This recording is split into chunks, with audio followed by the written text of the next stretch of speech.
Hello everyone. For today's practical we are going to study single tuned amplifier. So why it is called as single tuned amplifier? Because there is only one unit, single unit of tuned tuning is used, that is inductance and the capacitance. Then there is input signal on the left hand side, whereas we collect the output on the right hand side. Rest all, like other amplifiers, it is having resistances like R1, R2, Re across emitter, and the only thing is that collector resistance across collector, that is RC, is replaced by this tuned circuit. Then this is the frequency response. Here you can see that for a certain frequency, that is selected frequencies only, we are going to get the highest gain, whereas for all other frequencies we are going to have a low graph for the amplification. And the maximum gain is what we obtain for the resonant frequency only. Then why this single tuned amplifier is used for the purpose of amplification of selective frequencies, and rest all other frequencies are not amplified here, only selective frequencies are amplified. Now we will move towards the circuit of the single tuned amplifier. Here you can see the same replica of the diagram, circuit diagram which we saw is present over here, and as the RC resistance is only replaced by the tuned circuit part. Okay, this is the input side, whereas these are the output side. Okay, so first we will see for the frequency of 40 kilohertz, and then the Vin, that is input voltage we apply, is constant, that is 100 millivolt, that you can see over here.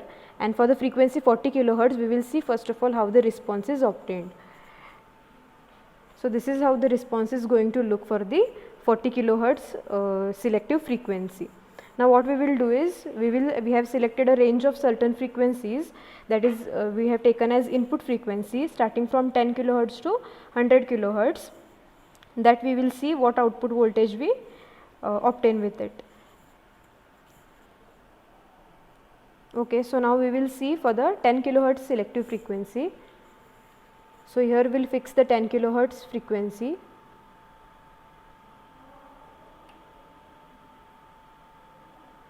This is for the 10 kilohertz frequency.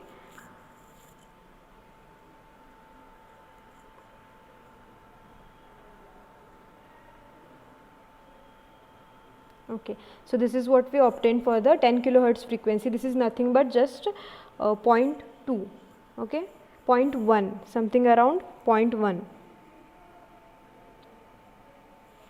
So we will multiply it by 0.2. So the output is around 0.2, not 0.1. So we will multiply it with 0.2. So what output we obtain is 0.04. Okay, so we will move towards the next frequency, that is 20 kilohertz. Now we are changing it to 20 kilohertz. Okay, now looking towards the output, we have got something around same only, that is 0.2. Again we will multiply it by 0.2, we get 0.4. Sorry, there is a slight change. For the first frequency also it is 0.2 into 0.2, so it is 0.04, and for the second frequency also it is 0.04. Now we will change the frequency to 30 kilohertz. Now for the 30 kilohertz we have got slightly more amplification, it is around 0.6. Okay, it is around 0.6.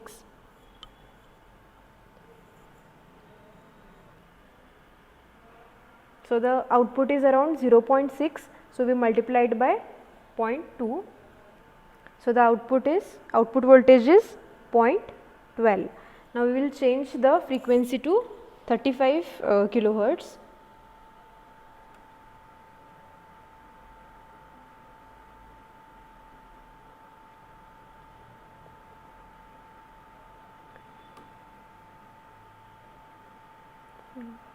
Pause.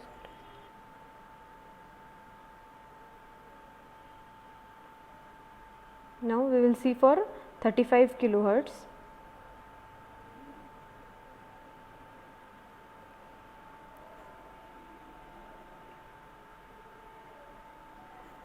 So for the 35 kilohertz we have got the output around 1.6, same 1.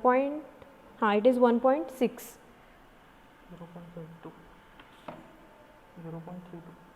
So it is multiplied by 0.2, so it is 0.32. Okay, we will see the next frequency. Just we will move it by 1 kilohertz, that is 36 kilohertz we will see. Okay, again you can see that slowly the output is getting amplified. Now we have obtained it around 2.4. So the output is 0.48. Now we will see for the frequency 37 kilohertz.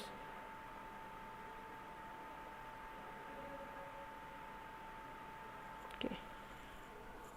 Now again slightly the signal is being amplified. You can see we got it around 2.8.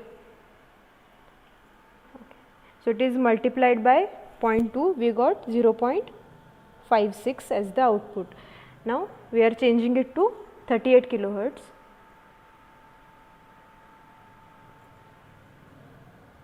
Now the amplification process has been in the decreasing order. Now we have got it around 2.4.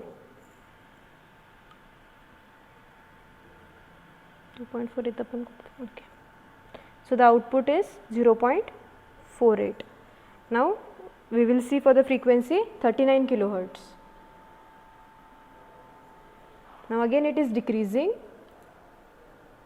It's around 1.8.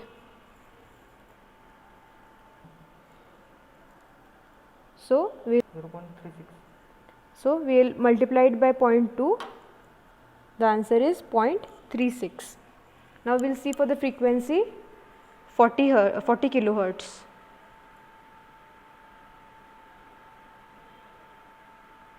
Okay. Now here you can see the signal. It is much more less amplified than as compared to previous frequencies. Now it is around 1.6. So we will get 0.32. We will get 0.32. Now we will change the frequency to 45 kilohertz.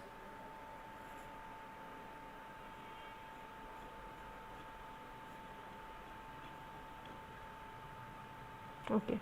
Now for the 45 kilohertz we have got just 0.8.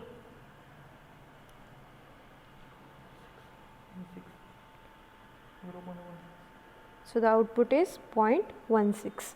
Now we will see for the 50 kilohertz frequency.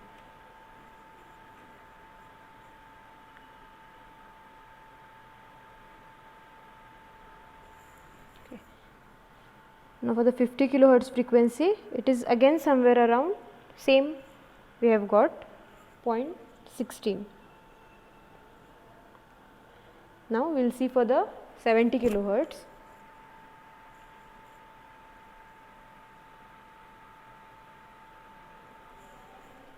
It is very less as compared to the previous frequencies. Now it is around 0.4. The output is 0.08. Now the last frequency is 100 kilohertz. And for the 100 kilohertz again we have got the same output. So it is 0.08. Now what we have got is from 10 kilohertz frequency to 100 kilohertz frequency we have obtained all the output voltages for the respective frequencies.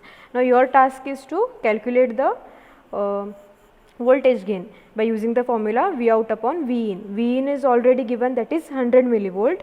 You just need to put the particular V out frequency and calculate this voltage gain. Now again for calculating the gain in dB you need to use this formula, and same V out upon Vi. Now finally we are going to calculate the resonant frequency. This is the formula for the calculating the resonant frequency, that is 1 upon 2 pi under root LC. So L stands for inductance, C stands for capacitance. Now the depending upon which value we have been selecting for the inductance and capacitance, we are going to obtain this resonant frequency. So it depends upon the combination of L and C we use in the performance of the experiment. Okay, thank you for watching the video.